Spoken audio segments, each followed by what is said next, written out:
Hello everyone, welcome to Unacademy studio Prabhav. मैं सुनील अभिव्यक्ति दिल्ली मुखर्जी नगर से आप सबका स्वागत करता हूं।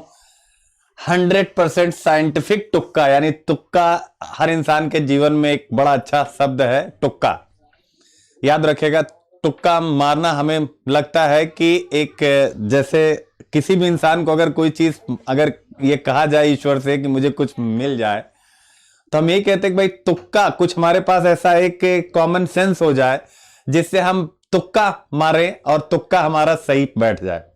यानी तुक्का जीवन में बड़ा महत्वपूर्ण है और आज हम उसी 100% साइंटिफिक तुक्के की बातचीत करेंगे। लेकिन देखिएगा, शब्द बड़ा अच्छा लिखा हुआ है और शब्द लिखा हुआ है और वो शब्द आपके सामने है, साइंटिफिक तुक्का। यानी कि केवल तुक्का नहीं है, ये साइंटिफिक तुक्का है। याद रखिएगा, बहुत महत्वपूर्ण साइंटिफिक तुक्का, याद रखिएगा। तो साइंटिफिक तुक्का ये वर्ड है, इसको पकड़े रहिएगा। माने मेरा कोई भी काम ऐसा नहीं होगा जिसके पीछे कोई लॉजिक ना हो, क्योंकि मैं यूपीएससी का टीचर हूं, तो मैं अपनी उस क्वालिटी के साथ कभी समझौता नहीं कर सकता हूं। पर आपको हर चीज सिखाना भी है, तो तुक्का चूंकि लोकप्रिय शब्द है, तो साइंटिफिक तुक्का यानी कि वैज्ञानिक तुक्का, ये शब्द मैं आप लोगों को दे रहा हूं कि तुक्का भी मारना है तो साइंटिफिक। हम एग्जाम में पूरी तैयारी कर लेते हैं, याद रखिएगा, एग्जाम में पूरी तैयारी कर लेते हैं। 2-4 मिनट थोड़ा बातचीत हो जाए, उसके बाद आते हैं। बड़ा मजेदार है, अच्छा लगेगा आप लोगों को। और साइंटिफिक है तो कुछ अच्छा ही मैंने बनाया होगा आपके लिए। तो हम लोग एग्जाम में जब तैयारी करते हैं या एग्जाम के लिए तैयारी करते हैं, दोनों चीजें हैं। यानी एग्जाम में करने का मतलब है कि जब डेट आ जाए, और एग्जाम के लिए करते हैं जब हम एक टारगेट सेट कर लेते हैं, हमें एक्स ईयर में सिलेक्शन लेना है। तो वैसे में हम बहुत पढ़ते हैं और आप रिवीजन भी खूब करते हैं। यानी हम एक अच्छी तैयारी को संपादित करते हैं। फिर इसके बाद आप देखें, इसके बाद भी हम असफल रह जाते हैं, यानी हम प्रीलिम्स पास नहीं कर पाते। ये प्रीलिम्स की स्ट्रेटजी है। तो आप विचार करिए कि आप प्रीलिम्स क्यों पास नहीं कर पाते। एक दो बारी, केवल 1-2 पॉइंट आप चिंतन करिए बस। क्यों? क्योंकि एक्चुअल में जो पहला रीजन मैं देख पाता हूं और सबसे बड़ा रीजन उसे मैं मानता हूं कि हम क्या करते हैं कि हम अपने ज्ञान का परीक्षण करते हैं। यानी अगर हमारे सामने 4 विकल्प आ रहा है तो हमें लगता है कि हमें आना चाहिए। यानी कि 100 क्वेश्चंस अगर आ रहे हैं तो हमें यह लगता है कि जितने पास होने के लिए जरूरी वो हमें एग्जैक्ट आना चाहिए, और हम अपने ज्ञान के आधार पर विकल्पों को हल करने की कोशिश करते हैं। और जब हम ज्ञान के आधार पर विकल्पों को हल करने की कोशिश करते हैं तो वहीं से समस्या शुरू हो जाती है। याद रखिएगा कि जो आ रहे हैं वो तो बिल्कुल ठीक है, वो तो क्लियर है, उसमें कोई दिक्कत नहीं। लेकिन जो नहीं आ रहे हैं, याद रखिएगा, वहां पर क्या होता है कि हम ऐसे बिना कुछ विचार किए, मान लीजिए 100 क्वेश्चन है और इस 100 क्वेश्चन में, याद रखिएगा, मान लीजिए हमारे सामने 100 क्वेश्चन है, तो इस 100 क्वेश्चन में हम क्या करते हैं, इस 100 क्वेश्चन में एक सेकंड के लिए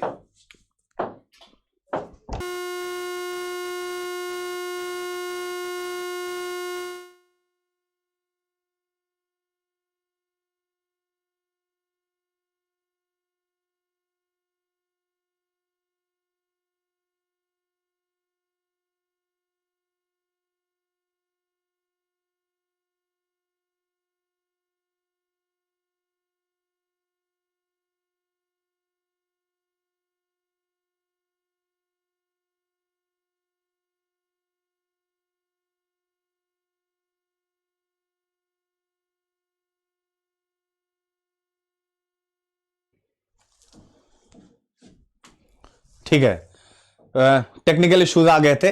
तो जैसे मान लीजिए 100 क्वेश्चन आते हैं, इसमें अगर हमें 40-45 क्वेश्चन आ गए तो इसका मतलब होता है हमारी सफलता अब यहां से सुनिश्चित हो गई कि 40-45 क्वेश्चन अगर हमें आ जाते हैं तो बाकी जो हमारे पास 50 से 55 क्वेश्चन, या आप ये जो 50 से 45 क्वेश्चन आप मान लीजिए जो आपके पास बच जाते हैं, अगर इसमें ये तुक्का मारने का साइंटिफिक मेथड नहीं है आपके पास, तो क्या होता है कि हम ये 40-45 सही करते हैं और ये लगभग 90% स्टूडेंट की कहानी यही होती है कि वो 40-50 क्वेश्चन को अच्छे से क्लिक कर जाते हैं, पर ये जो 50 से 45 क्वेश्चन होता है इसको समझने में उनसे मिस्टेक हो जाती है। यानी यहां पर भी वो अपने ज्ञान, अब चूंकि ज्ञान का मतलब क्या, आ नहीं रहा है, अब ना आते हुए प्रश्न में, वो भी यूपीएससी की तैयारी में, अगर ना आते प्रश्न में आप अटेम्प्ट करेंगे तो दिक्कत होगी कि नहीं होगी। तो इसका मतलब है कि 40 से 45 जो आपकी मेहनत है उसमें ये जो बचे हुए 45 से 50 क्वेश्चन है जिसमें आपको गेस लगाना है, जिसे हम गेस कहते हैं, इसे आप तुक्का भी कह सकते हैं। तो इस गेस लगाने में अगर थोड़ी सी मिस्टेक हो गई, मान लीजिए मैंने कहा पहली बार आपने 40 क्वेश्चन किया और आपके 40 लगभग सही है, ऐसा हम मान लेते हैं। अब बाद में 90 के ऊपर तो लोग जा नहीं पाते 100 में, याद रखिएगा। और स्टेट सिविल सर्विसेज में 150 क्वेश्चन आता है, उसके हिसाब से आप देख लीजिएगा। मैं आईएएस की बातचीत यहां पे कर रहा हूं और किसी भी एग्जाम में इस टेक्निक का इस्तेमाल किया जा सकता है। तो अब मान लीजिए यहां पर मॉडल मैंने यूपीएससी लिया है, 40 क्वेश्चन आपने फर्स्ट अटेम्प्ट में सही किया, या स्टेट सिविल सर्विसेज जैसे मान लीजिए यूपी पीसीएस का एग्जाम है, आपने फर्स्ट राउंड में लगभग 90 क्वेश्चन के मतलब आसपास 80 से 90 क्वेश्चन आपने टिक कर दिया है। याद रखिएगा, अगर state civil services UP PCS की तैयारी कर रहे हैं या अन्य स्टेट सिविल सर्विसेज की कर रहे हैं तो वहां पे आपने 80 से 90 के बीच में कर दिया। आईएएस कर रहे हैं तो आपने क्या कर दिया, ध्यान रखिएगा, आपने आईएएस में कर दिया 40 क्वेश्चन के आसपास। और इसके बाद अब यहां से 100 में 50 यानी 10 क्वेश्चन तो ऐसे होंगे जो हमें आते नहीं है और अमूमन उनको कोई अटेम्प्ट भी नहीं करता। तो यानी 90 क्वेश्चन, यानी 100 में से 90 क्वेश्चन की ये स्ट्रेटजी है, याद रखिएगा। अब इस 50 क्वेश्चन पर आपका पूरा प्रीलिम्स का भाग्य निर्भर करता है। और इधर यूपी, अगर आप स्टेट सिविल सर्विसेज करते हैं जैसे यूपी पीसीएस और उसमें 150 है, तो इस 90 क्वेश्चन, 80 से 90 क्वेश्चन के बाद आपका पूरा फ्यूचर निर्भर करता है। क्यों निर्भर करता है? एक शब्द लिखते हैं, इसे बोलते हैं निगेटिव मार्किंग। क्या बोलते हैं? Negative marking. यानी निगेटिव मार्किंग का मतलब होता है कि अगर आपने 3 क्वेश्चन गलत कर दिए तो आपका जो एक सही है वह भी गलत हो जाएगा। इसका मतलब आपका टोटल काउंटिंग में 4 क्वेश्चन गलत हो जाएंगे 3 गलती पे। हर 3 क्वेश्चन की गलती पर आपका 1 क्वेश्चन काट लिया जाएगा, यह याद रखिएगा, जो सही है। अब ऐसे में अगर आपकी रणनीति गलत हो गई और इस जो आपने बाद में ये 50 क्वेश्चन या 40 क्वेश्चन का जिसका जो रेशियो है अगर आपने किया और इसमें गड़बड़ हो गई तो कुल मिलाकर के ये 45 का भी जो आपका 40 या 45 किए रहते हैं या तो इतना ही रह जाता है या ये भी घट करके 35, 38, 37 पर, और कुछ बच्चों का तो 22, 24, 25 पर। और यही हाल पीसीएस में भी, यानी ये 80, 90 जो आपने लगभग सही किए थे, नेगेटिव मार्किंग की वजह से ये घट करके 75, 80 तक हो जाता है और प्रीलिम्स में आपके लिए एक संकट बन जाता है। तो 100% साइंटिफिक तुक्का याद रखिएगा, आज हम लोग की रणनीति में है और वह 100% साइंटिफिक तुक्का आपके सामने देख सकते हैं कि देयर आर 4 मेथड्स ऑफ तुक्काज, यानी कि साइंटिफिक तुक्काज। हमारा कोई भी काम बगैर मतलब मूल्यांकन के, बगैर विश्लेषण के नहीं होगा। तो साइंस क्या कहता है, यानी तुक्का मारने का साइंस है। देयर आर 4 मेथड्स ऑफ तुक्काज। यहां से अब चीजों को हम निकालते हैं। तो कौन कौन से हैं? पहला है एलिमिनेशन मेथड। पहला क्या है? पहला है एलिमिनेशन मेथड, आपके सामने याद रखिएगा, एलिमिनेशन। दूसरा क्या है? Universal truth method. और तीसरा क्या है? 50-50 मेथड। और चौथा क्या है? Skip method. स्किप, जरा सतर्क रहिएगा, स्किप मेथड याद रखिएगा, ठीक है ना, बहुत महत्वपूर्ण है। चारों मेथड के नाम सबसे पहले एक बार आप समझिएगा। एलिमिनेशन, एलिमिनेशन का मतलब होता है कि आपको ज्ञान तो है, मान लीजिए, अब फिर से एक बार यहां समझा देता हूं। एक मैं आईएएस का मॉडल लेता हूं, याद रखिएगा, इसी आईएएस के मॉडल को आपका कोई भी राज्य है आप पीसीएस में अप्लाई कर दीजिएगा, जितना भी क्वेश्चन आपके यहां आता है। यानी मैं आईएएस का मॉडल ले रहा हूं, आप इसको अप्लाई कर दीजिएगा अपने स्टेट पीसीएस पर या कोई भी एग्जाम आप दे रहे हैं।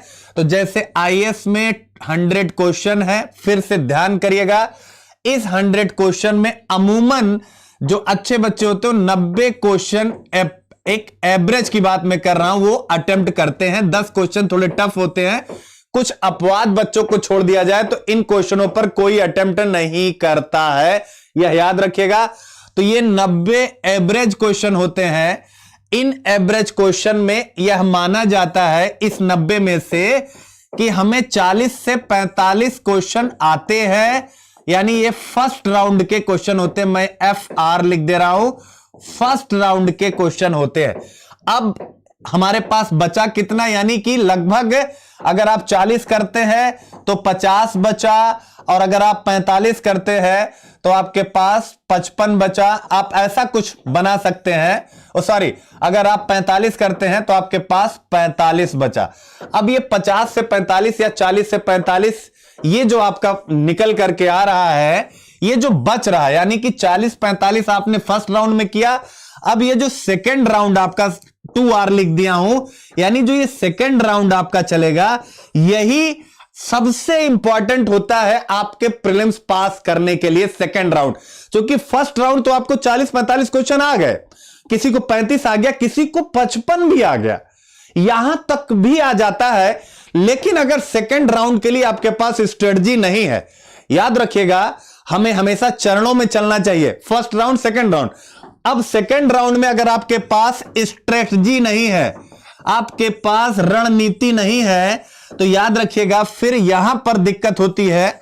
उन अपवाद बच्चों को छोड़ के जिनका प्रीलिम्स हमेशा निकल जाता है, उनको कुछ नहीं कहा जा सकता, वो अच्छे ही होते हैं। स्ट्रेटजी, अब अगर ये 40 क्वेश्चन या 50 क्वेश्चन जो आप सेकंड अटेम्प्ट में करते हैं, यहां पे अगर आपके पास स्ट्रेटजी नहीं है और यहां गलती हो गई, मान लीजिए आपने 40 क्वेश्चन या 50 में से मैं 50 ले लेता हूं, मान लीजिए आपने 50 सेकंड राउंड में अटेम्प्ट किया, यानी कि 2R सेकंड राउंड। अब इस 50 में मान लीजिए आपके 25 गलत हो जाए, क्योंकि अगर हम 50-50 भी करते हैं तो भी, तो कहने का मतलब एक समस्या, और कभी कभी तो 30-35 गलत हो जाते हैं। अब आप सोचिए अगर 25 गलत होता है तो उस 25 गलत होने में, 30 गलत होने में एक क्वेश्चन, 3 गलतियों पर एक क्वेश्चन आपका चला जाएगा। आप प्रीलिम्स कैसे पास कर पाएंगे, विचार करिएगा। तो इसीलिए कहा जाता है सेकेंड राउंड के लिए, ये जो लिखा हुआ है ये सेकेंड राउंड के लिए। तुक्का, जैसे आप बहुत से लेक्चर सुने होंगे तुक्का पे, लेकिन तुक्का हमेशा सेकेंड राउंड में काम आता है। पहली चीज तो ये बना लीजिए, अगर किसी बच्चे ने पहले राउंड से तुक्का मारना स्टार्ट किया तो दिक्कत हो जाएगी। फर्स्ट राउंड जितना आता है कर लीजिए, इसके बाद फिर मेथड, और तुक्का का साइंटिफिक मेथड पहला है एलिमिनेशन। एलिमिनेशन का मतलब होता है हटा देना, यानी कि विकल्प पढ़ना है, यानी कि क्वेश्चन पढ़े, विकल्प पे गए और विकल्प में से हमने देखा कि भैया ऐसा कौन सा विकल्प है जो बिल्कुल एकदम बकवास है, एकदम अन्य विकल्पों से अलग है, कुछ ऐसा हमने वहां पर अपना आईक्यू इस्तेमाल किया। हमने कहा इसको हटाओ, चेक करते हैं विकल्प, और पता चला हमने एक हटाया, वो अपने साथ 2 लेके गया और कभी कभी 3 लेके गया। अब वो लेकर के गया, यानी एलिमिनेशन मेथड। तो ये हो गया एलिमिनेशन मेथड। अगला है यूनिवर्सल ट्रुथ मेथड। यूनिवर्सल यानी, यूनिवर्सल मतलब क्या होता है, सार्वभौमिक सत्य, यानी सूर्य पूरब से निकलता है, पश्चिम में अस्त होता है, ऐसा वाला, यानी कि जो है वो वही है यूनिवर्सल। कि अब समझाता हूं क्या है कि यानी कुछ प्रश्नों में जो लैंग्वेज होती है, वो लैंग्वेज ही कहती है बेटे पकड़ लो, यह विकल्प सही है या गलत है। यूनिवर्सल मेथड याद रखिएगा। तीसरा क्या है, 50-50 यानी कि 50-50। ये थोड़ा सा कम संभावना वाले क्वेश्चन हो जाते हैं, 2 हट जाता है। 50-50 कौन बनेगा करोड़पति, आपने अगर देखा होगा तो 50-50 समझ पाएंगे। 50-50 हो गया, यानी 50-50 का मतलब कि 20-20, 50-50 कुछ भी आप कर लीजिए, यानी 2 हटेगा और अब उस 2 में गेस लगाना थोड़ा मुश्किल हो जाता है। स्किप मेथड ये बड़ा मजेदार है, स्किप मेथड। ये स्किप क्या है, नेगेटिव मार्किंग के लिए ये बनाया गया मेथड है। अगर आपने पहले नहीं सुना है तो इसको जान लीजिएगा। ये नेगेटिव मार्किंग के लिए है कि भैया जितना महत्वपूर्ण है क्वेश्चन को अटेम्प्ट करना, उतना ही महत्वपूर्ण है उन प्रश्नों को स्किप कर देना, छोड़ देना। तो स्किप मेथड, ये 4 मेथड ही मेरे साइंटिफिक तुक्का मेथड हैं, याद रखिएगा ये 4। चलिए आगे बढ़ते हैं यहां से। और देखिए पहला मेथड आपकी स्क्रीन पे है, इसे बोलते हैं एलिमिनेशन मेथड। क्या है ये? Elimination method. ये देख सकते हैं आप, एलिमिनेशन मेथड्स, एलिमिनेशन मेथड्स आपके सामने। और देखिए कितना बढ़िया है, 1 विकल्प, 2 विकल्प, 3 विकल्प, 4 विकल्प, ऐसे ही होता ना। 4 विकल्प अमूमन होते हैं, 2 भी होता है। अब इन चारों में से आपको क्या करना है, किसी एक को, देखिए इनका हाथ देख, किसी एक को पकड़ रहे हैं, यानी किसी एक को, 4 में से किसी एक को एलिमिनेट करिए। और चारों देखिए हाथ बंधे हुए हैं, किसी एक को टच करेंगे, पूरी टीम आउट हो जाएगी। समझ रहे मैं क्या कहना चाह रहा हूं? तो बड़ा साइंटिफिक पिक्चर भी लगी हुई है। एलिमिनेशन मेथड एक बार आप एज्यूम करिए, एक बार पिक्चर से आप एज्यूम करिए, जिससे चित्र आपकी जो है कहीं ना कहीं आपकी जेहन में अच्छे से बैठ जाए। एलिमिनेशन मेथड देख सकते हैं आप, एलिमिनेट कैसे करना है हमें, याद रखिएगा कैसे हमें एलिमिनेट करना है। एक बार एज्यूम करिएगा।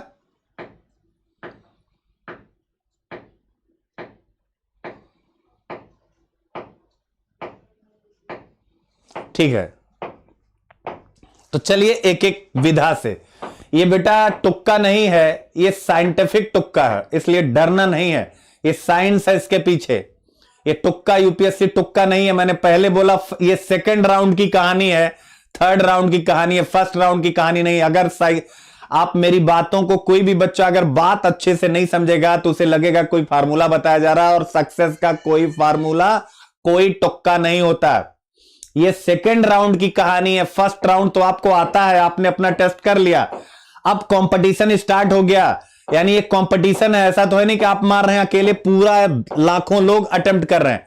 वहां से आपको, तो ये वहां आपको, यानी जिन क्वेश्चंस में आप फंस जाएंगे, उन क्वेश्चंस में क्या हमारे पास कोई रास्ता है? वह रास्ता मैं, यानी मैं एक मार्ग वह बता रहा हूं। कोई सफलता का शॉर्टकट होता नहीं, और वो कोई बता भी नहीं सकता, याद रखिएगा। एलिमिनेशन मेथड पिक्चर से एज्यूम कर लिया आपने। आइए अब कुछ प्रश्नों से प्रूफ करता हूं कि एलिमिनेशन मेथड क्या है और कैसे वो, जैसे एक क्वेश्चन देखिए, निम्नलिखित में से कौन सा ऑब्लिक से लक्षण सिंधु सभ्यता के लोगों का सही चित्रण करता है? ये करते हैं ये 2013। एक ही 2 क्वेश्चन मैंने 2013 का लिया, बाकी 2019 का जो आईएएस का पेपर है, यानी जो रिसेंट है, उसी का बेस लेके सारा बनाया हूं। और ये सारे यूपीएससी के क्वेश्चन है, याद रखिएगा। और इन्हीं पैटर्न पर आप खुद घर पे प्रैक्टिस करेंगे 2018, 17, 16 और अंत तक लेक्चर में बने रहिए। उसके पीछे रीजन है कि अंत में बताया हूं क्या स्ट्रेटजी होनी चाहिए। यानी कि तुक्का तो ठीक है, इस तुक्के से हम क्या सीख रहे हैं? बहुत कुछ सीखेंगे। आइए चलते हैं। तो कौन सा पहला है कि ये 3 विकल्प दिए गए हैं, और मैंने इसको एलिमिनेशन मेथड में रखा है। ये 3 विकल्प दिए गए हैं, एलिमिनेशन मेथड, यानी एक हटाओ उत्तर निकल आता है, कुछ वैसी चीज है यहां पे। तो कौन सा ऑब्लिक से लक्षण सिंधु सभ्यता के लोगों का सही चित्रण, यानी सिंधु सभ्यता के बारे में कौन सा सही है, ऐसा प्रश्न में। तो पहला देखिए आप, उनके विशाल महल और मंदिर होते थे। दूसरा, वे देवियों और देवताओं दोनों की पूजा करते थे। तीसरा, वे युद्ध में घोड़े द्वारा खींचे गए रथों का प्रयोग करते थे। क्या करते थे? युद्ध में घोड़े द्वारा खींचे गए रथों का प्रयोग करते थे। नीचे दिए गए कूट का प्रयोग कर सही कथनों का चयन करिए। ए केवल 1, 2, बी केवल 2, सी केवल 1, 2 और 3, और डी इनमें से कोई नहीं। आप अभी कोई आंसर नहीं बताएगा, आप सीखने आए हैं, सीखिए। चूंकि एग्जामिनेशन हॉल में ये मेरी कही गई बातें आपको बड़ी मदद करेंगी, अन्यथा आपके पास तो क्वेश्चन पेपर है ही, आप कभी भी उसकी प्रैक्टिस कर सकते हैं। तो अब आइए देखते हैं यहां से चीजें कैसे निकल करके आती हैं। तो क्या आती हैं, चलिए ठीक है। अब आप मुझे बताइए एलिमिनेशन मेथड, मैंने क्या बोला था कि पढ़ाई के, मान लीजिए ये प्रश्न कंफ्यूज हो गए, अब समझ में नहीं आ रहा यार इसमें क्या होगा, एक विकल्प होगा, बी विकल्प होगा, सी और डी। तो एलिमिनेशन का मतलब क्या होता है? एलिमिनेशन का मतलब होता है कि यार चलो कोई ऐसी चीज ढूंढी जाए जो सिंधु सभ्यता में तो थी ही नहीं। ये तो याद आ ही जाएगा, चूंकि आप पूरा इतिहास पढ़ते हैं तो फैक्ट भले ना याद है, लेकिन ये तो याद नहीं आ रही है, तो इनका नहीं था, किसी और का था। तो जैसे इसमें ऐसी कौन सी चीज है, याद रखिएगा, जो इनकी नहीं थी। तो आप देखेंगे विकल्प 1 क्या लिखा हुआ है, उनके विशाल महल और मंदिर होते थे। देखिए विशाल महल की बात है और मंदिर, तो मंदिर स्थापत्य कला बेटा ये गुप्तों के समय से प्रारंभ हो रही है, याद रखिएगा मंदिर स्थापत्य कला। तो अगर हम ध्यान करें, और ये पहला विकल्प यानी ये तो इनका था ही नहीं, और विशाल महल नहीं इनके, यानी इनके जो आवास मिले हैं वो महल नहीं है। विशाल महल जब चक्रवर्ती राजा होता है तब बनते हैं, जैसे कि मौर्य काल में बना था पाटलिपुत्र का विशाल राजप्रासाद। तो भारत का पहला विशाल महल कौन सा है? पाटलिपुत्र का राजप्रासाद, क्योंकि वहां पर चक्रवर्ती राजवंश की स्थापना हुई। मौर्यों ने सबसे पहली बार भारत में एक सम्राट वाले शासक यानी चक्रवर्ती शासन की अवधारणा आगे रखी। तो उस चक्रवर्ती शासन की अवधारणा को जन जन तक पहुंचाने के लिए विशाल महलों का निर्माण कराया गया। तो यह है, यानी पहला नहीं है। अब अगर पहला हटा दिया जाए तो, अब अगर हम पहला एलिमिनेट कर दें, क्या कर दें? एलिमिनेट कर दें। याद रखिएगा, बहुत काम आएगा। ये मेरा तुक्का उस टाइप वाला तुक्का नहीं है। मैंने बताया फिर से बच्चों, फर्स्ट राउंड में आपको जो आता है वही करना, ये सेकंड राउंड की कहानी है। और फर्स्ट राउंड में भी अगर कोई क्वेश्चन ऐसे फंस जाए तो वहां पर आप इस्तेमाल कर लीजिएगा। अब अगर हम पहला विकल्प हटा दें तो क्या क्या हटेगा? एलिमिनेशन। तो अगर हम पहला कहते हैं कि नहीं भैया इस सिंधु सभ्यता के बारे में सही नहीं है, तो कौन गया? जहां जहां एक है, जहां जहां एक है वो चला जाएगा कि नहीं चला जाएगा? जहां जहां एक है, तो इसका मतलब ए भी गया और सी भी गया, ये होना ही नहीं है। और इस पद्धति की सबसे बड़ी विशेषता है कि इसमें आपका समय भी बच जाएगा, इसमें आपका समय भी बच जाएगा, ये याद रखिएगा। अब देखिए दो विकल्प आपको ध्यान नहीं करना, अब आपके पास बचा केवल बी और केवल डी। अब विचार करते हैं बी और डी में, यानी कम से कम राहत हो गई ना कि या तो ये होगा और या तो ये होगा। अब 1, 2 और 3 बच रहे हैं, तो अब दूसरे पर विचार करिए। वे देवियों और देवताओं दोनों की पूजा करते थे, देवियों और दोनों। तो अमूमन यार हिंदुस्तान में स्त्री देवता पुरुष देवता ये रहते ही रहते हैं। ये तो मतलब मातृशक्ति आराधना होती थी। कोई भी बच्चा पढ़ेगा तो सिंधु सभ्यता में मातृशक्ति मृण मूर्तियां, मिट्टी की मूर्तियां, ये ना जाने कितनी बार पढ़ेगा तो कहेगा हाँ यार ये विकल्प तो सही है। फिर वो तीसरे को पढ़ेगा, वे युद्ध में घोड़े द्वारा खींचे गए रथों का प्रयोग करते थे। लो भैया युद्ध में घोड़े, अब कहेगा यार क्या बोल रहे हो, ये तो है ही नहीं है, क्योंकि घोड़ा तो आर्यों की विशेषता थी और युद्ध, सिंधु सभ्यता तो शांति प्रिय सभ्यता थी, यहां युद्ध होते ही नहीं थे। तो आंसर क्या बना? आंसर क्या बना? केवल बी, यानी एलिमिनेशन मेथड ने आपको दो विकल्पों से बचा लिया। अगर आपको आता है तब तो अच्छी बात है। मैंने कहा ना कि फर्स्ट राउंड में आपको जितने आते हैं वो एक अलग बात है, सेकंड राउंड की प्रैक्टिस बस सिखाया जा रहा है। अब इसके बाद आपके सामने बचा, यानी कि क्या होगा? केवल 2, तीसरा भी नहीं होगा तो केवल 2। ऐसे यही है एलिमिनेशन मेथड, इसी हिसाब से हम लोगों को प्रैक्टिस करनी है, याद रखिएगा। अगला उत्तर आपके सामने है, यानी आप आंसर की प्रैक्टिस देख सकते हैं, केवल 2। अब आते हैं अगला, ये 2019। अब सारे क्वेश्चन 2019 का मैंने प्रैक्टिस कराया है। 2019 देखिए ये प्रैक्टिकल है, अगर आप लोगों को पसंद आएगा तो अपने दोस्तों को भी इसको आप हर जगह इसको स्प्रेड करिएगा।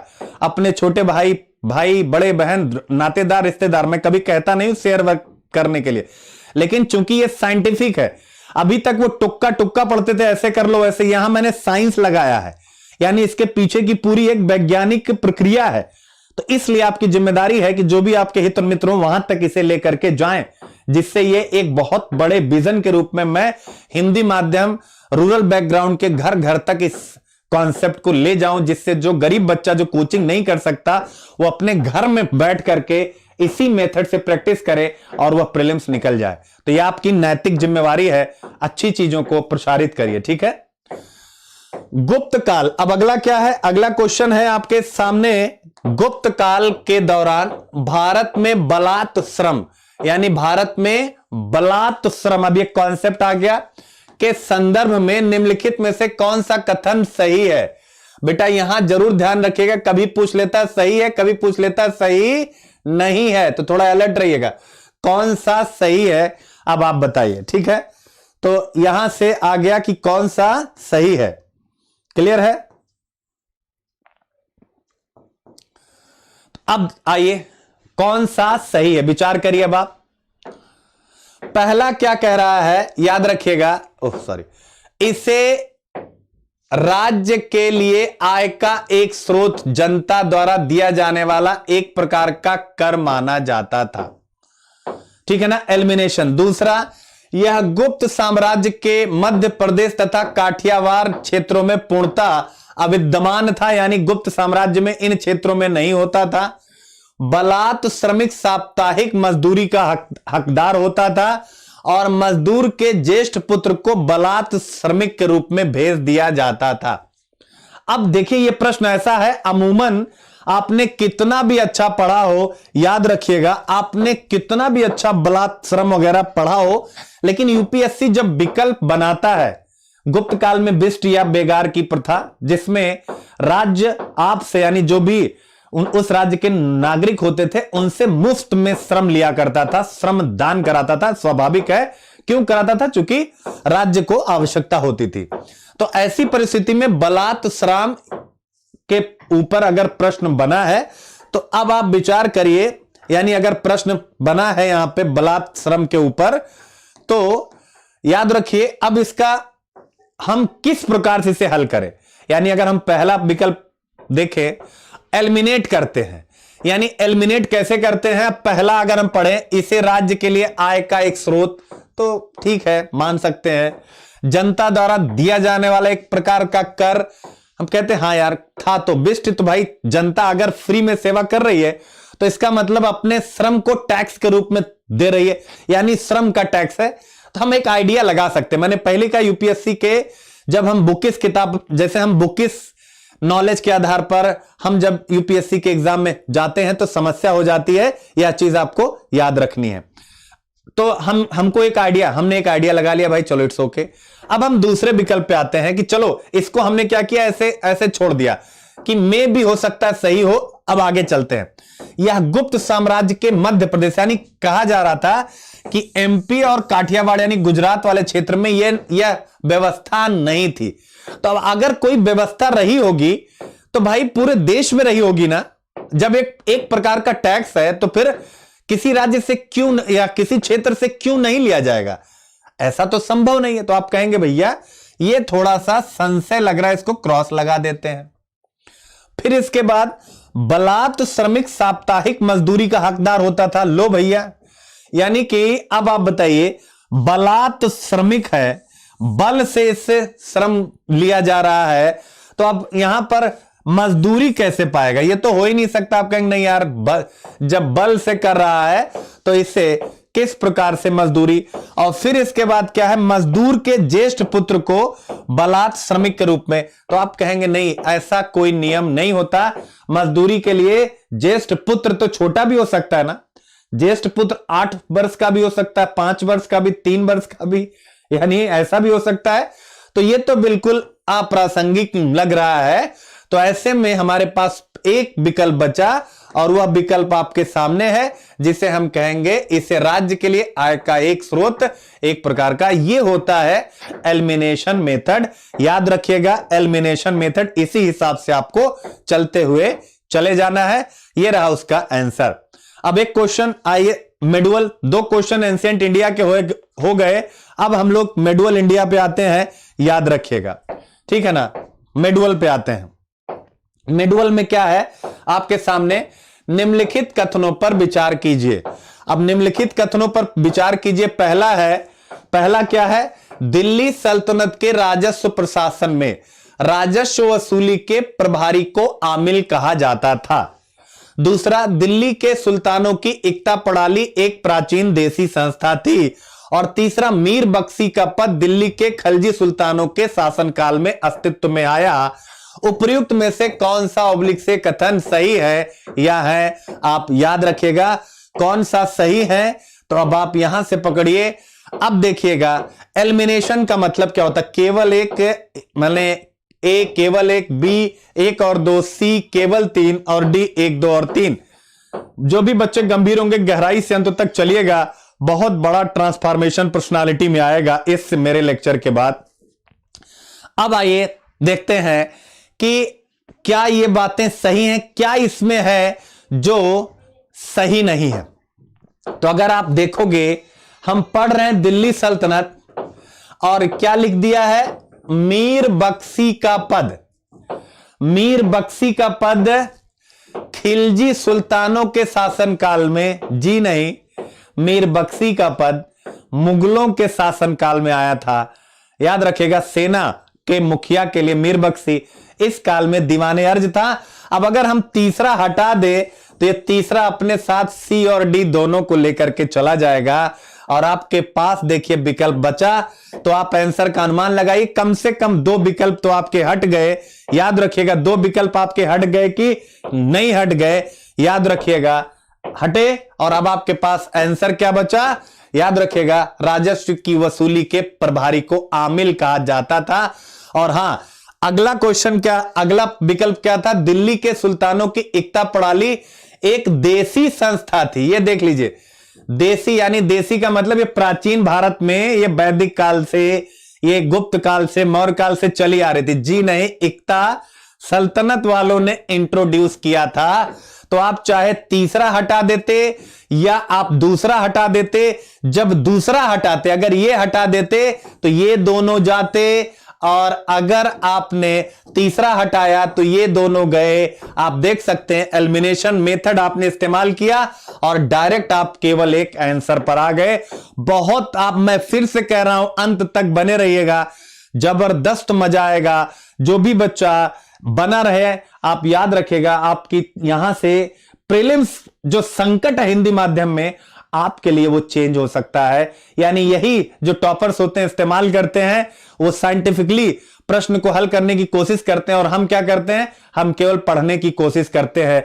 तो याद रखिएगा पढ़ना नहीं है, हमें पूरा का पूरा पास होना है। तो ये हो गया उसका आंसर। अगले पे आते हैं, अब इकोनॉमिक्स पे आ गए। किस पे आ गए अब हम, इकोनॉमिक्स में एलिमिनेशन मेथड। याद रखिएगा इकोनॉमिक्स में एलिमिनेशन मेथड, यहां से चलते हैं इकोनॉमिक्स में एलिमिनेशन मेथड पे। ये हो गया आपका इकोनॉमिक्स, ये 2019 का, ठीक है। देख सकते हैं आप क्या कह रहा है, क्रय शक्ति क्षमता, परचेजिंग पावर पैरिटी, विनिमय दरों की गणना विभिन्न देशों में एक समान वस्तुओं और सेवाओं के मूल्यों की तुलना कर की जाती है। अब सभी बच्चों से मैं पूछूंगा जो मुझे इकोनॉमिक्स में फॉलो कर रहे हैं, क्या हम लोगों ने परचेजिंग पावर पैरिटी विस्तार से नहीं पढ़ा है? पढ़ा है कि नहीं पढ़ा? जो इकोनॉमिक्स में फॉलो कर रहे हैं और अभी केवल 4-5,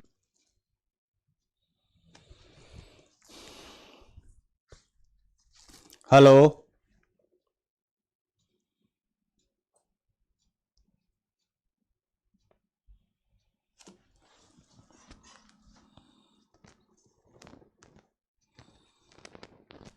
बच्चों एक मिनट, कुछ टेक्निकल इश्यूज आ गए हैं।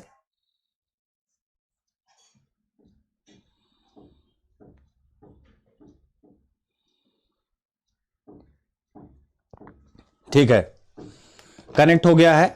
चलते हैं बच्चों, थोड़ा सा मुझे लग रहा है कुछ दिक्कत आ गई थी, तो चलते हैं। यानी कि अब इकोनॉमिक्स पे हम लोग बातचीत करेंगे। पहला क्वेश्चन आपसे पूछा है, क्या पूछा है, याद रखिएगा, क्रय शक्ति क्षमता यानी परचेजिंग पावर पैरिटी विनिमय दरों की गणना विभिन्न देशों में एक समान वस्तुओं और सेवाओं के मूल्यों की तुलना कर की जाती है। और पीपीपी डॉलर के संदर्भ में भारत विश्व की छठी सबसे बड़ी अर्थव्यवस्था है।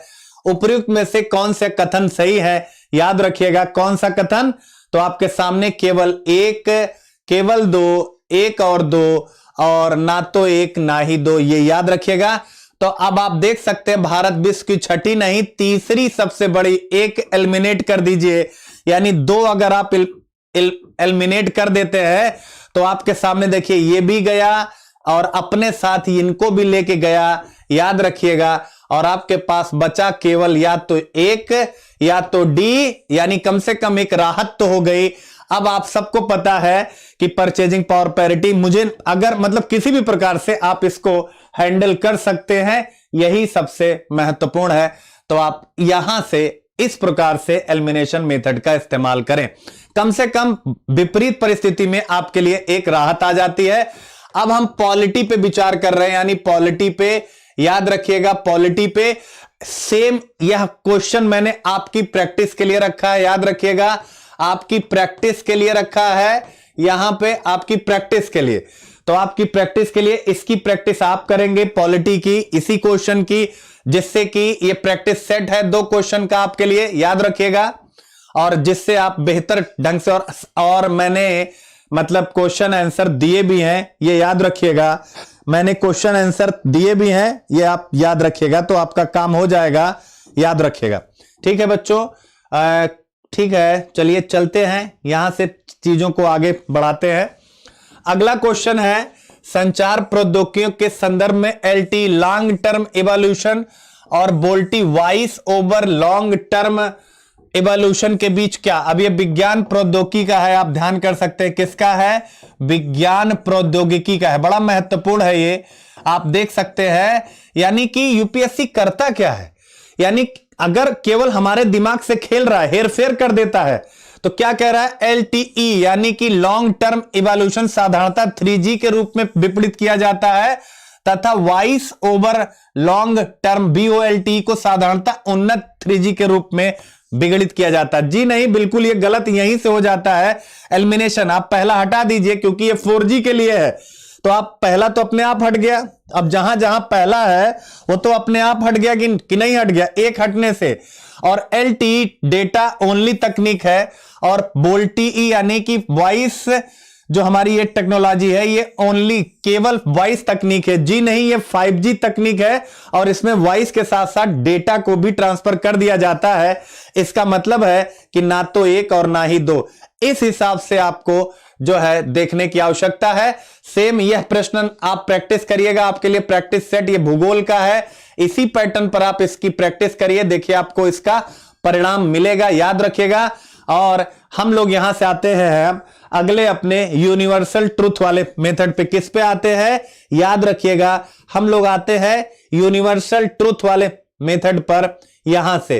तो चलते हैं यूनिवर्सल ट्रुथ वाले मेथड पर, याद रखिएगा यूनिवर्सल ट्रुथ मेथड यहां पे।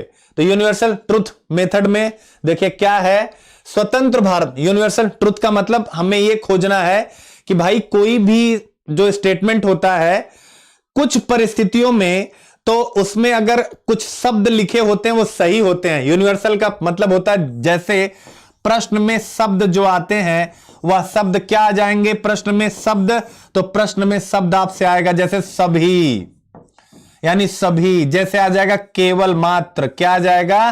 केवल मात्र। फिर क्या आ जाएगा? सभी आ गया, केवल मात्र आ गया, फिर आ जाएगा अनिवार्य, फिर ऐसे भारी भरकम से शब्द जो आपको लगेगा अपरिहार्य, इनके बिना काम नहीं चलने वाला है। तो जहां भी ऐसे प्रश्न आए आप थोड़ा अलर्ट हो जाइएगा। क्या हो जाइएगा? अलर्ट हो जाइएगा।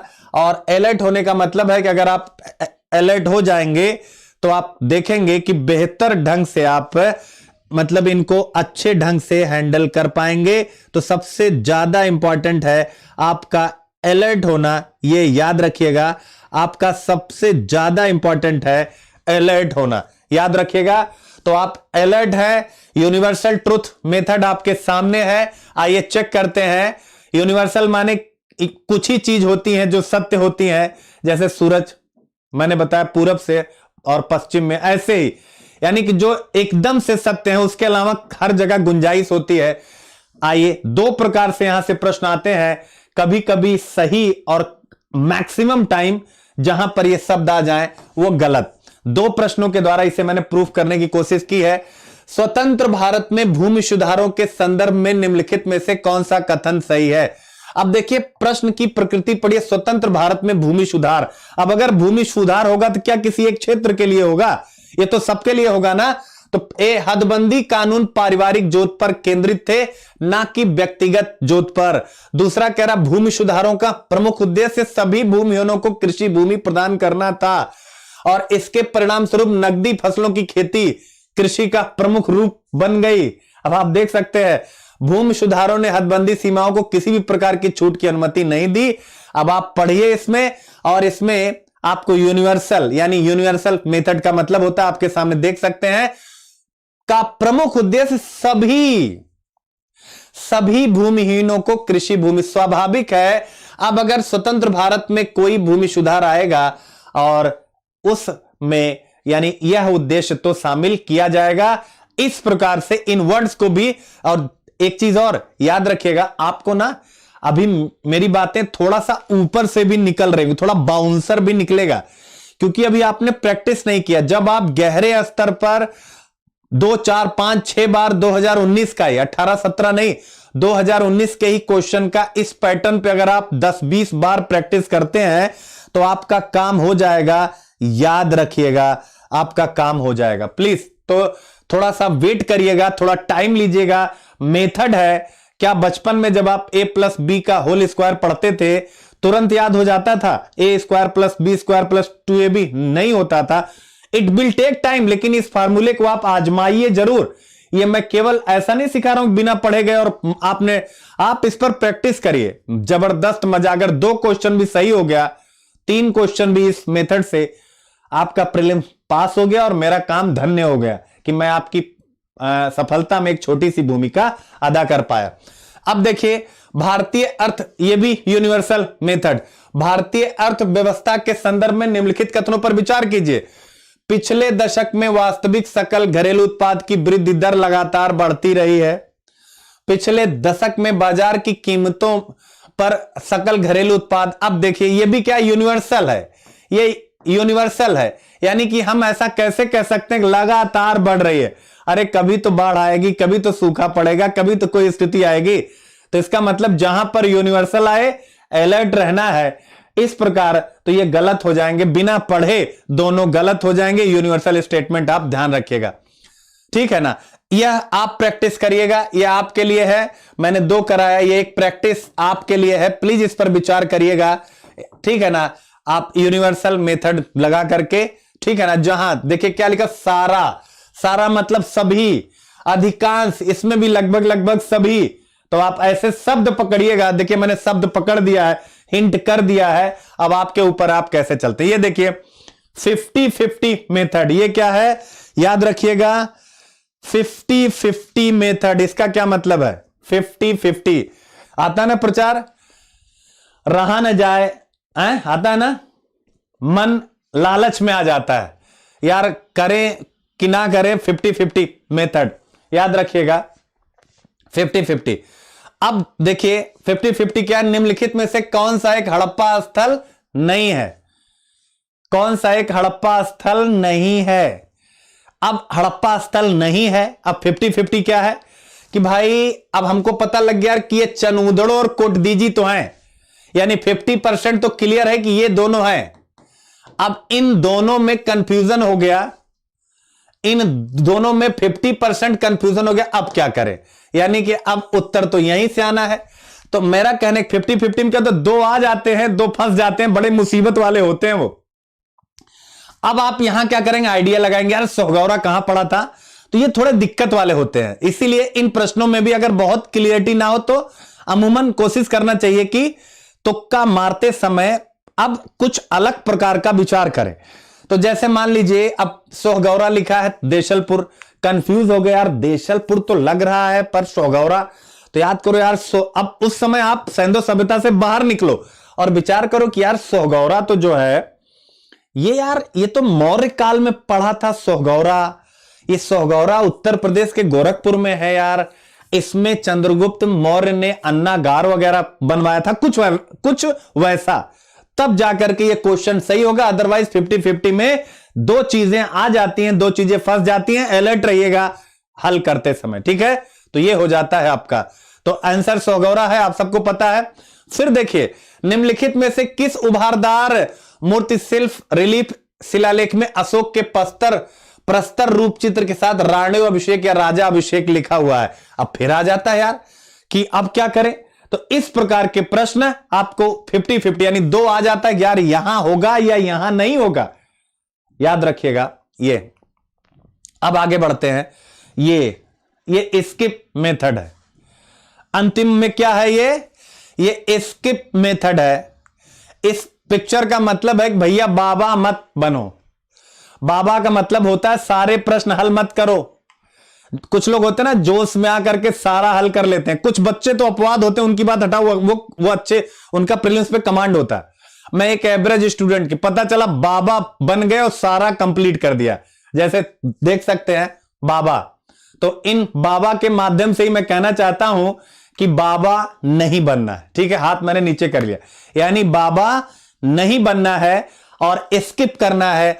कई क्वेश्चन ऐसे आते हैं जो या तो बहुत डीप चले जाते हैं, जिनके लिए आपको प्रीलिम्स की भी बहुत तैयारी करनी पड़ती है।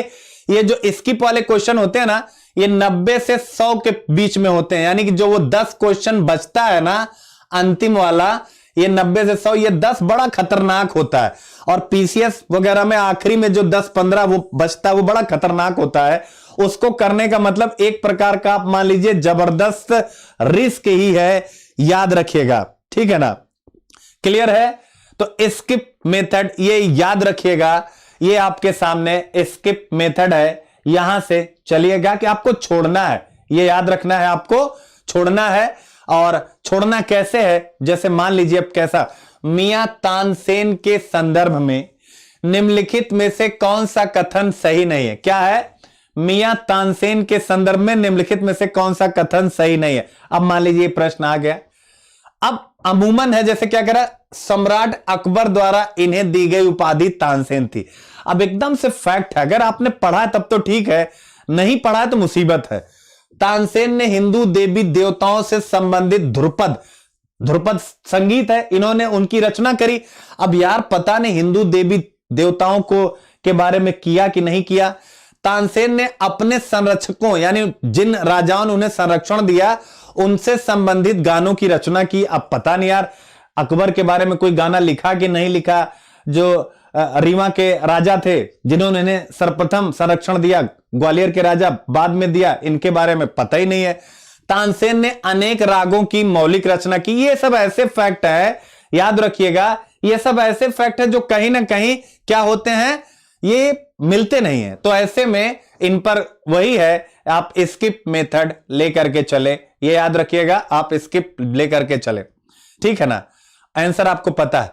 ऐसे ही देखिए, भारत में ब्रिटिश औपनिवेशिक शासन के संदर्भ में निम्नलिखित कथनों पर विचार कीजिए।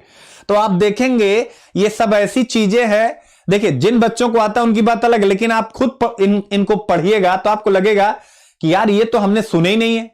तो जिन चीजों को आपने सुना नहीं उस पर अटेम्प्ट क्यों करना भाई, स्किप कर जाएंगे।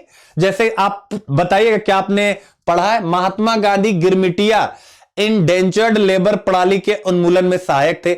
अब ये अमूमन किताबों में जल्दी मिलता ही नहीं है, बाद में भले कोई सॉल्व करके दे तो हमें लगता है भाई बहुत बड़ी बात है। अगला, लॉर्ड चेम्सफोर्ड की वार कॉन्फ्रेंस में महात्मा गांधी ने विश्व युद्ध के लिए भारतीयों की भर्ती से संबंधित प्रस्ताव का समर्थन नहीं किया। अब वार कॉन्फ्रेंस, तो ऐसे जो होते हैं फैक्ट वो अमूमन हमें पता नहीं होते हैं, तो कोशिश करना चाहिए। अगर आपको आपका प्रीलिम्स होने के बराबर नंबर आ रहा है, गणना तो आप लगातार करेंगे, फर्स्ट स्टेज में कितना हुआ, सेकंड स्टेज में कितना हुआ, तो वैसी परिस्थिति में आपके पास एक मौका बनता है, और वह मौका बनता है कि आप किस प्रकार से, यानी कि इन क्वेश्चनों को अटेम्प्ट करें या ना करें। तो अगर आपका गणित सही बन रहा है, यानी आप प्रीलिम्स पास होने की तरफ है, तो इन प्रश्नों को छोड़ देने में ही भलाई है, याद रखिएगा। तो यह इस प्रकार की चीजें हैं, इनको आप अपने ढंग से प्रैक्टिस करिएगा। ये सारे क्वेश्चन आपके लिए रखे गए हैं। यह एक प्रतीक था जिसके माध्यम से मैंने कुछ चीजें आपको बताना चाहिए, और इस क्रम में यानी तुक्का मारने की आज की क्लास याद रखिएगा क्या है, तुक्का को लेकर के आपकी क्लास और आपकी जीएस की तैयारी, इन दोनों को लेकर के आज के लेक्चर के बाद कुछ सावधानियां मैं बताना चाहता हूं जिन्हें आपको बरतना है। तो आइए देख लेते हैं सावधानियां क्या हैं। तो सावधानियां यहां पे आप ध्यान करिएगा, सावधानियां क्या हैं, तो आप चलिए देख लेते हैं। तैयारी के समय क्या रखना है ध्यान, याद रखिएगा, तैयारी के समय क्या रखना है ध्यान, तो आपके सामने है। पहला है इंग्लिश की टर्मिनोलॉजी, क्योंकि हिंदी की टर्मिनोलॉजी कभी कभी बहुत कठिन हो जाती है, तो कोशिश करेंगे कि इंग्लिश की टर्मिनोलॉजी भी साथ अगर मिल जाए, गूगल जिंदाबाद, तो प्लीज इंग्लिश की टर्मिनोलॉजी भी लेकर के चलेंगे। मैं इसकी शुरुआत धीरे धीरे अपने हिंदू के लेक्चर में करूंगा, जिसमें कुछ टर्मिनोलॉजी इंग्लिश में मैं रखने वाला हूं। दूसरा क्या, हिंदी की विषयवार शब्दावली, यानी कि हिंदी का शब्दकोश भी आपका, विषयवार का मतलब होता है इकोनॉमिक्स की शब्दावली, जिस पर मैंने 4 लेक्चर दिए हैं, उसको जरूर देखिएगा। तो जैसे मतलब हिंदी यानी इकोनॉमिक्स की, पॉलिटी की, इन सब की इतिहास में जो टर्म, जैसे इक्ता व्यवस्था, जागीरदारी, जमींदारी, ठीक है ना, पर ये सारी चीजें जो टर्म्स आते हैं वह आपको पढ़ने हैं। और तीसरी है रिवीजन करना है जबरदस्त रूप से। आपको क्या करना है, आपको जबरदस्त रिवीजन करना है, यह याद रखिएगा, जबरदस्त रिवीजन। और इसके अलावा एक बेहतर स्ट्रेटजी लानी है, तभी जाकर के तुक्का भी आपका बेहतर परिणाम दे पाएगा। इन्हीं सब बातों के साथ अपनी क्लास आज यहीं पे मैं समाप्त करूंगा। जो बच्चे प्लस में आने के इच्छुक हैं, सो लेट्स ज्वाइन 50 चैप्टर्स, यानी कि 50 चैप्टर टारगेट प्रीलिम्स 2020। अगर आप मेरे साथ जुड़ना चाहते हैं तो प्लस पे आप जुड़ सकते हैं।